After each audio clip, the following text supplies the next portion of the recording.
This is Focus on Africa from BBC World News. I'm Sophie Ikenye. A huge police operation is underway in Kenya. Al-Shabaab has claimed responsibility for an attack at a luxury hotel in Nairobi that has left several people dead and injured. We were trying to move out when the first explosion happened. So by the time we reached the last entrance to come out, then the gunshots were being aimed at us.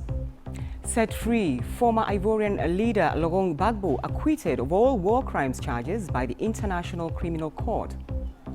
Zimbabweans take part in a second day of protests despite several people being killed in violence over the rising cost of fuel. Also in the program, redefining the industry.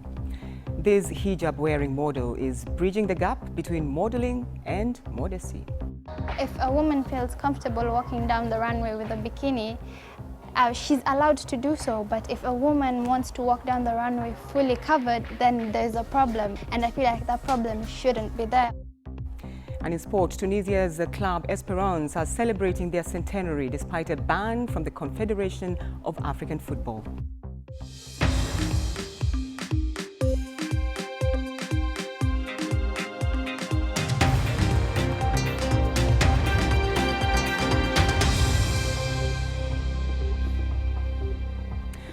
Thanks for joining us on Focus on Africa from BBC World News. A huge police operation is underway in Kenya after an attack on a luxury hotel in the Westlands district of Nairobi. There are reports that several people have been killed. Now, the Somali Islamist group Al-Shabaab has said it was responsible. Kenya's head of police said there could still be armed men in the compound that also includes office buildings housing international companies. It all started around 3 p.m. local time when sustained gunfire was heard after a large explosion. Well, our Africa security correspondent Tommy Oladipo is in Nairobi for us. Tommy, bring us up to speed with what's going on. We understand there's a huge operation going on now. Yes, indeed. I was just down at the security cordon about 10 minutes ago, and about that time we heard fresh gunfire after there had been a long silence. So it's not exactly clear what's going on there and who the gunfire came from, but there's a lot of security there at the cordon there. The only vehicles going in and out are emergency security vehicles as well as diplomatic vehicles. So as you mentioned, this started from the afternoon and went through. We saw lots of people being led out of the building. It's an office complex, and here, some of the eyewitnesses have been speaking about this distressing event. We were trying to move out when the first explosion happened. So by the time we reached the last entrance to come out, then the gunshots were being aimed at us. So we could not tell where they're coming from, who is shooting them. So we just retreated and went back to the offices. We started hiding, so some people got in the toilets, other people are still hiding in the stores, and many people are in the offices under the desks. There are so many people inside there. Clearly a distressing situation for Kenyans. It's been a long time since this kind of attack has happened here. The police say the operation is still going on, so they've not given us a final closing statement about this. But they have been speaking to the press, giving details about what they've seen in terms of casualties. Security and emergency services responded quickly to the incident, and we immediately cordoned off the area, and the situation is being managed. We are aware that there still could be some armed criminals still holed up in the building, and our special forces are, as I said, engaged in that operation to flush them out. As you know, Al-Shabaab has claimed that it was behind this attack. This is a group that has been threatening or trying to attack Kenya. Most of its recent attacks have been near the border with Somalia. Somalia is where it's mainly based. But today, Kenya has been reminded of this threat that has been lurking. It's been 5 years since the attack on the Westgate shopping mall, and Kenyans will be shocked, stunned at what happened today. But also, they're reminded of this determined enemy that wants to destabilize not just Kenya, but Somalia as well, the neighbor where Kenya has been involved with its military. Well, Tommy Oladipo, they are keeping an eye on that unfolding story for us there. Let's now bring in George Musamali. He is a security expert on terrorism in Kenya and a former military officer with the Kenya Army. Thanks for taking time to talk to us. It's been more than 5 hours now since this attack was launched. Given the past experiences in Kenya, what are or what should the security forces be doing? Because we understand they've cleared a few floors of the building. The security forces should be working very hard to make sure that people are rescued from the building, because the building has 3 wings, and so far I've spoken to a commander on the ground and he has told me they have only managed now to clear the first wing, and then they will move to the second wing of the building, and this is something that is supposed to be occupying them now, bearing in mind that we still have people holed up in those buildings. I've been speaking to people who are telling me that they have hidden themselves in offices. Some are telling me they are in the toilets, and I've been sharing this information with the police. So I think we should hurry up this operation to make sure that people are rescued and that the attackers are neutralized. George, earlier the militant group Al-Shabaab claimed responsibility for what they said is an ongoing operation in Nairobi. What does that really mean? Because they were not specific. They were not specific, and this is a worrying statement, because when they talk about an ongoing operation in Nairobi, there is high possibility that this is not the only attack that they are planning to carry out. There are possibilities that we might witness several attacks that will follow up to this one. And this is something that the security forces should focus on and make sure that the rest of Nairobi or the rest of the country is secured from the elements of Al-Shabaab, because we've been getting alerts from the government several times.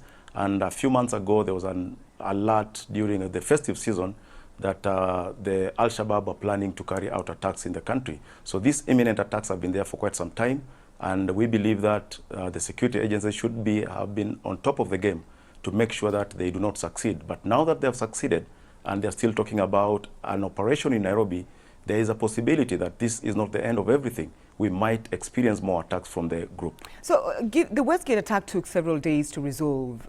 What are you foreseeing? Do you think this will be a long night?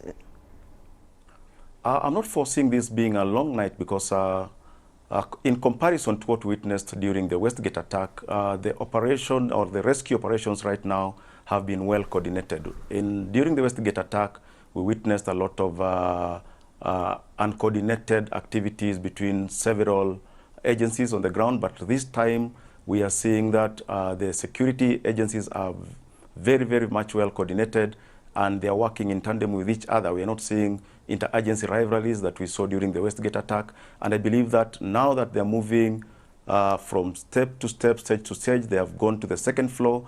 And so far, we've not seen any hiccups in this operation. So we believe that within a very short time, they will come out and tell us that the building has been cleared and everybody has been rescued, and that the attackers have been neutralized. Just briefly, George, is it interesting that this has happened on the same date 3 years ago that there was an attack on soldiers in Somalia, Kenyan soldiers?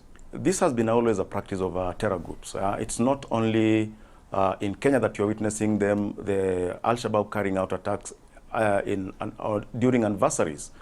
Because remember that even during the first anniversary of the Westgate, we experienced another attack in Garissa University. So if you look at international practices, terror groups have always been carrying out attacks during anniversaries to remind the people they are looking at as enemies that we are still there and we are very alive. So the security agencies should have been alert, bearing in mind that this is something that has all been happening, and make sure that during these anniversaries, we are secure from any kind of a repeat attack from the same enemy as we are witnessing right now in Nairobi. All right, George Musamali, thank you very much indeed for your thoughts on that unfolding story there in Nairobi. Well, let's now take a quick look at other stories making the headlines across Africa. The president of Gabon, Ali Bongo, has returned to the country after a long absence and sworn in a new prime minister and cabinet 8 days after the security forces quashed an attempted coup. There's been a power vacuum in Gabon since October, when Mr. Bongo suffered a stroke during a visit to Saudi Arabia. In the DRC, examinations of the disputed election result continue. Today, an appeal against Felix Tshisekedi's victory by the runner-up and rival opposition candidate Martin Fayulu had its first hearing in the Constitutional Court. The planned trial of the Chief Justice of Nigeria, Walter Onnoghen, has been put on hold. Onnoghen is accused of breaching a transparency law that requires public officials to declare their assets, an allegation he says is the result of an administrative error. But the main opposition party is alleging that the trial of the country's most senior judge is part of a plot by the government of President Buhari to destabilize the judiciary ahead of elections that are due next month. Now, the International Criminal Court in The Hague has acquitted Ivory Coast former President Laurent Gbagbo. He had been charged with crimes against humanity in connection with violence following a disputed 2010 election. More than 3,000 people died and 500,000 have been displaced. Now, Mr. Gbagbo was the first former head of state to go on trial at the ICC. Anna Holigan has more from The Hague. A former leader liberated. The judge told this court there was no case to answer. He said the prosecution had failed to prove numerous charges, including that speeches by Laurent Gbagbo constituted ordering or inciting the alleged crimes. Laurent Gbagbo and his co-accused, the youth leader Charles Blé Goudé, were granted immediate release. For Laurent Gbagbo's jubilant supporters, this decision is a vindication that he is innocent. They are now calling for him to be president. He will, at least, soon be returning home. To us, President Laurent Gbagbo has been justified in the face of the world. We know him, so we know that as soon as he touches Côte d'Ivoire, that's what he will do. Call people to reconcile, call people to come together, and he's going to be a key player in the reconciliation and the healing phase of Côte d'Ivoire. The future is all Ivorian to go back to the country. We want to go back. You see, we most of our self-exiled people, we spend like 8 years, some of the 7 years out of our country. And all we want to reconcile the country. We want to go back. We want those two precious boys, Ivorian, the president and his minister, to go back to the Ivory Coast. In 2010, Mr. Gbagbo refused to accept he'd lost a disputed election runoff to Alassane Ouattara. There was a political standoff, the capital burned, bloody clashes and targeted killings left thousands of civilians dead. As the first head of state to be handed over to the court, Laurent Gbagbo's extradition was celebrated as evidence this international institution could bring the most powerful state actors to justice. The prosecution's failure to keep the case alive once again makes it look incapable of finishing the job. And will be a concern for the states that fund the court and for the victims who invested their faith in the prosecutor's ability to find and punish the people responsible for their suffering. Anna Holigan, BBC News, in The Hague. Well, with me now in studio is Imad Mesdua. He is a senior Africa consultant at Control Risks. Thanks, Imad, for taking time to talk to us in the program. Sure. Obviously, the big question here is the effectiveness of the ICC and most of the prosecutors. Were they hasty or were they incompetent? I'll leave that for the lawyers to decide. Certainly, what it does, this ruling and this decision, is it brings into greater focus the criticism that many African leaders, African governments, and people who were generally critical of the ICC, all the comments they've made about the ineffectiveness or the political bias of the ICC, they're going to use this decision as a firepower for them to continue criticizing the institution.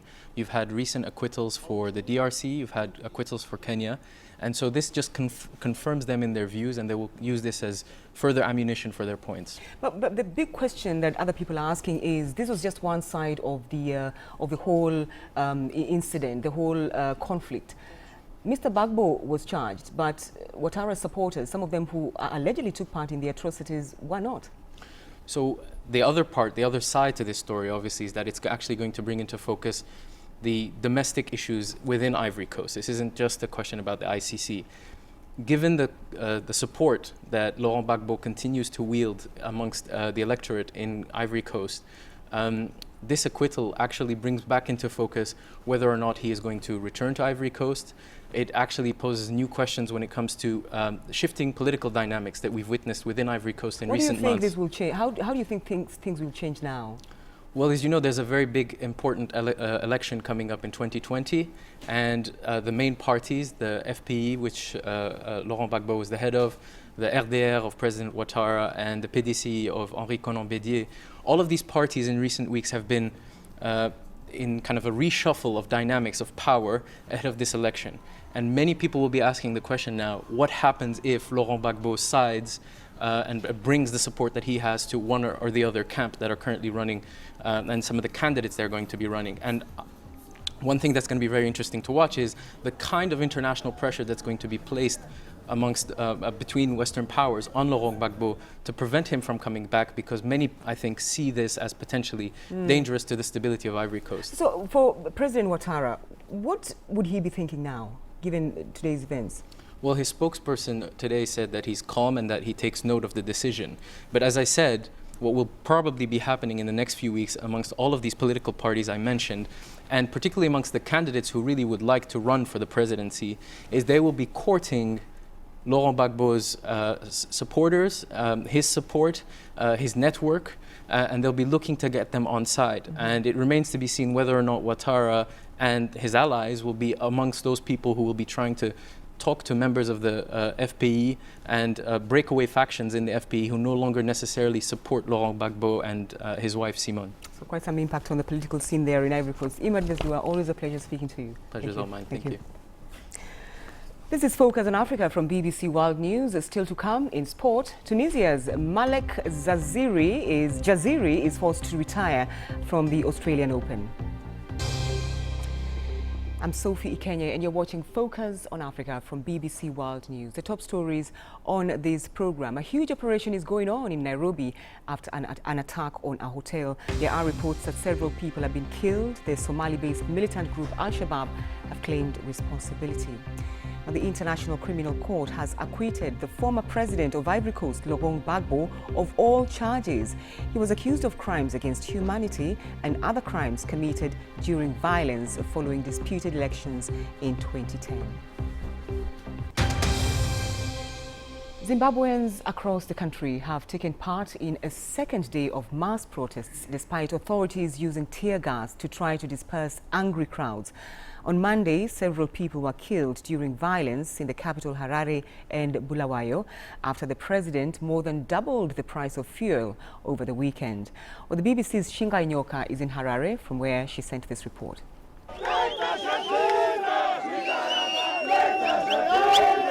Back on the streets for a second day, the circling helicopters, armed soldiers and Monday's deaths did not deter them. The burning barricades and boulders the army and police had removed overnight were resurrected. We are suffering here. Mnangagwa has failed this country. Enough is enough. We no longer want this. The aftermath of Monday's violence apparent. The main opposition movement for democratic change's offices were vandalized. Elsewhere, more buses were torched, shops ransacked. The government confirmed that a police officer is among the dead, describing the protests as an act of terrorism.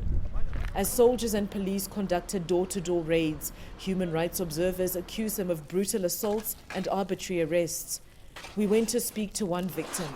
He says he was not a protester, but was shot, allegedly by police, and left to die. He asked not to be identified.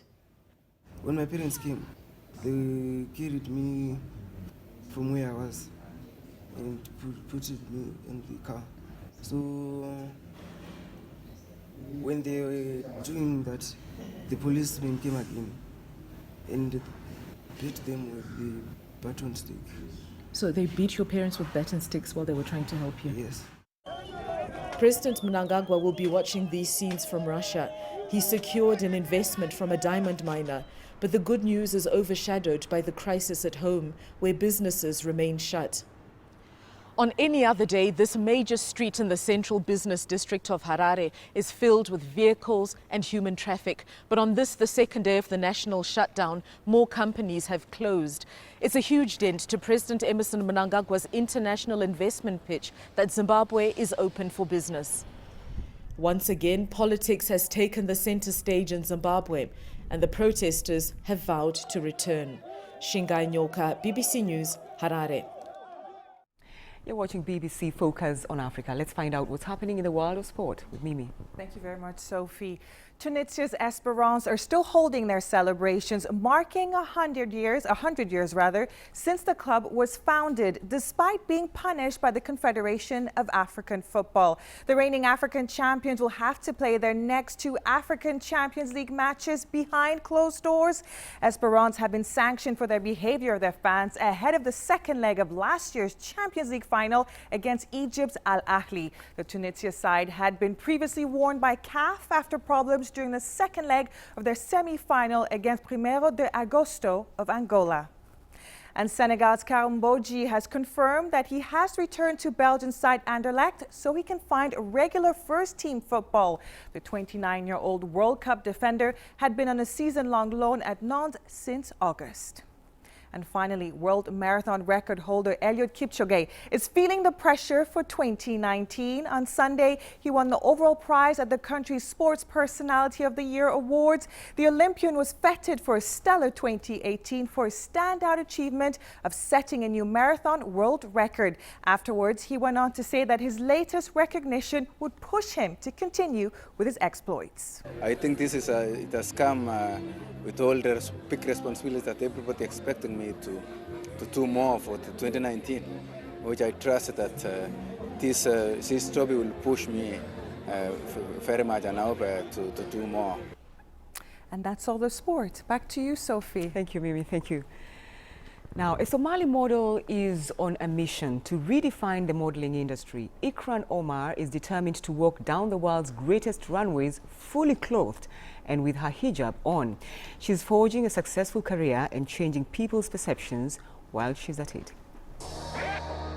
If a woman feels comfortable walking down the runway with a bikini, she's allowed to do so, but if a woman wants to walk down the runway fully covered, then there's a problem, you know? And I feel like that problem shouldn't be there. All women should be allowed to express themselves while still being within the lines of their principles or religion or culture and all of that. Hi, my name is Ikran Omar. I'm 22 years old, a model, and I am on a mission to show that a hijabi can be whatever she wants. A hijab to me is not just a piece of clothing on my head, it's my way of life. A hijab really represents you before you even introduce yourself. 1, 2, 3. The big reveal. In the beginning, I started out blogging. I love writing. I have a website, and there's this one article I wrote about. The article is called "A Letter from Behind the Veil," and I feel like that is what gave me exposure. So I wanted to reach out to my fellow hijabis and just to let them know that we're all together, we're doing the right thing. Just because someone thinks we're oppressed doesn't mean we really are. We just need to remember why we put this on. It's for our religion, it's for, you know, our way of life. You know, when you first say the word modeling, the picture that comes into your head is a half-naked woman walking down the runway. So I guess I wanted to change the whole meaning of the name modeling for it to be more inclusive. So I guess this was my way of following my dreams while still being within the lines of my religion. I feel like all women should be comfortable enough to be part of this industry. Let's now take a quick look at the top story in this program. Kenyan security forces are trying to gain control of a luxury hotel in the capital, Nairobi, several hours after it was stormed by militants. Kenya's head of police says gunmen opened fire after a suicide bomber blew himself up. He says 6 of the hotel's 7 floors have now been secured. The Islamist group Al-Shabaab has claimed responsibility. Thanks for your company.